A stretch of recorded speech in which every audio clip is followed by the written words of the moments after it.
Hello, my name is John, and welcome to the Through the Eyes of George YouTube channel.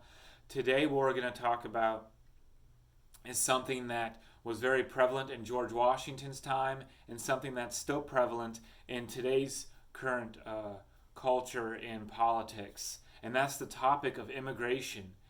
What we're going to do is we're going to go over some documents, correspondence, letters, and speeches of George Washington on this topic, excerpts from those things, and then what does that mean for us today on the topic of immigration. So let's jump right into it. The first document I'm going to look at is a letter from George Washington to Reverend Francis Adrian Vanderkemp. Hopefully I'm saying that right. Sorry if I'm not. Where is it? On May 28th, 1788. The excerpt from this letter from George Washington says, "I had always hoped that this land might become a safe and agreeable asylum to the virtuous and persecuted part of mankind, to whatever nation they might belong." Further down, it says, "Under a good government, which I have no doubt we shall establish, this country certainly promises greater advantages than almost any other to persons of moderate property who are determined to be sober, industrious, and virtuous members of society. And it must not be concealed that a knowledge that these are the general characteristics of your compatriots would be a principal reason to consider their advent as a valuable acquisition to our infant settlements." The next document is from George Washington to Congress on January 8th, 1790, the first State of the Union address. George Washington says, "Various considerations also render it expedient that the terms on which foreigners may be admitted to the rights of citizens should be speedily ascertained by a uniform rule of naturalization." The next document, or the next documents, are the Naturalization Acts of 1790 and 1795. These Naturalization Acts only naturalized a free white male or free white person. And the United States, in its founding, didn't get everything right. And I don't know what to say beyond that, except for the fact of when you ride a bike for the first time, or start out learning a new recipe to cook, or you're doing a painting, or you're doing anything else that's new. Do you do everything right the first time? No. Sometimes we make mistakes, and we learn from our mistakes. We don't think about our mistakes all the time. We learn from them and we move on. You watching this video can certainly agree that our naturalization process, our immigration process of today, is much better, way better than what it was in George Washington's time, in terms of accepting all different types of people, demographics, from all over the world, from anywhere pretty much.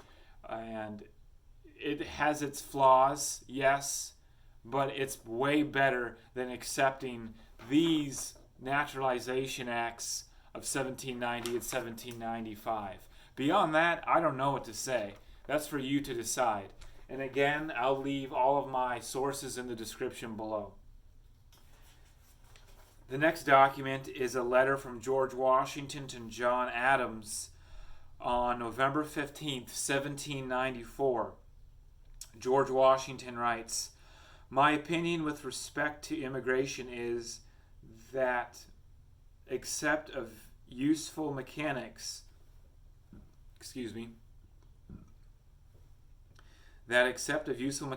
and of some particular descriptions of men or professions, there is no need of extra encouragement, while the policy or advantage of its taking place in a body, I mean the settling of them in a body, may be much questioned, like when immigrants come here, they are questioned, for by doing so they retain the language, habits, and principles, good or bad, which they bring with them.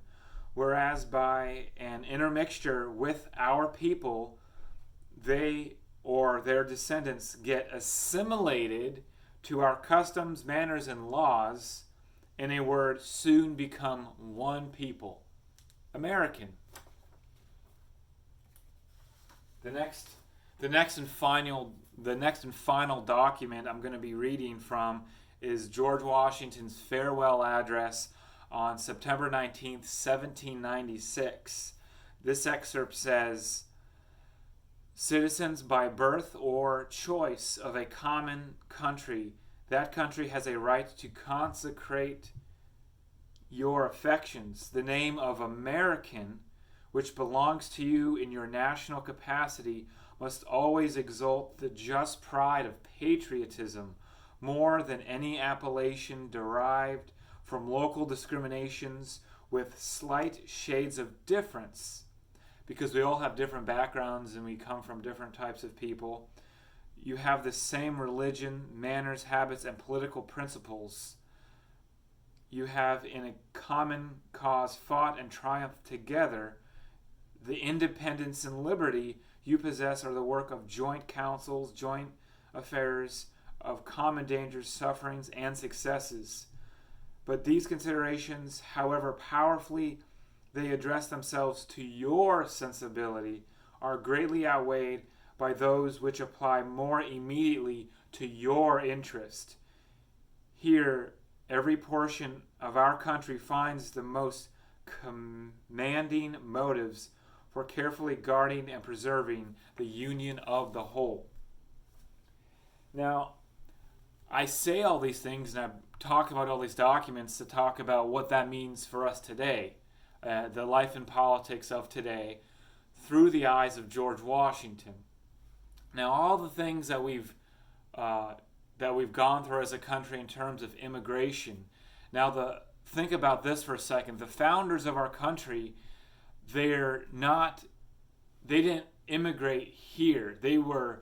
Most of them were third or fourth generation Americans. Some of them were second generation Americans. So in terms of being a nation of immigrants, they weren't immigrants. George Washington wasn't an immigrant. He was born here. And we've had migration of people throughout the 1800s and the 1900s. We have people migrating or immigrating here, either word, from the northern border, the southern border, the east and the west coast. And George Washington, the only thing that you can say that he would agree with about immigration is to have some kind of border security of some kind. George Washington obviously couldn't fathom or conceptualize drones, but sometime maybe drones, I don't know. Maybe more border security like boots on the ground, maybe a wall, a citizenship test, some type of vetting, asking questions like, hey, why are you here? Something like that. I don't really know beyond that what George Washington would agree. We don't know what George Washington would agree or disagree with of what is going on in today's current conversation on the topic of immigration. But there's one thing for sure. Donald Trump has been president for 2.5 years, 3 years, something like that. All the problems that we've had with immigration, with people migrating here, there's no possible fathomable way that all of those things conglomerated and were a problem just because Donald Trump is president. Now, I'm not saying that Donald Trump is a good president. I'm not saying that he's a bad president. But we've been a country for over 240 years. We've had problems with immigration every step of the way. I don't know when we're going to get it right. I don't know if Donald Trump is doing it right. I'm not going to say whether what he's doing is good or bad, because we don't know what George Washington would say. And this channel is about talking about what George Washington would say and do, and stopping at the point where you don't know. Now, all the problems we've had, all the problems that we've had with immigration, there's no way that all of those started to be a problem just because Donald Trump was president. We've had other presidents. We've had 44 of them.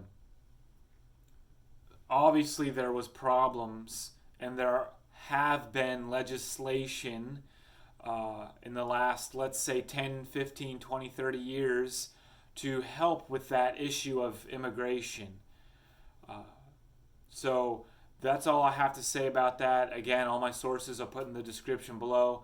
Thank you for watching this video. Hopefully you learned something. Thanks for clicking the subscribe button. Give it a thumbs up. Thanks for also clicking the notification bell to get more videos.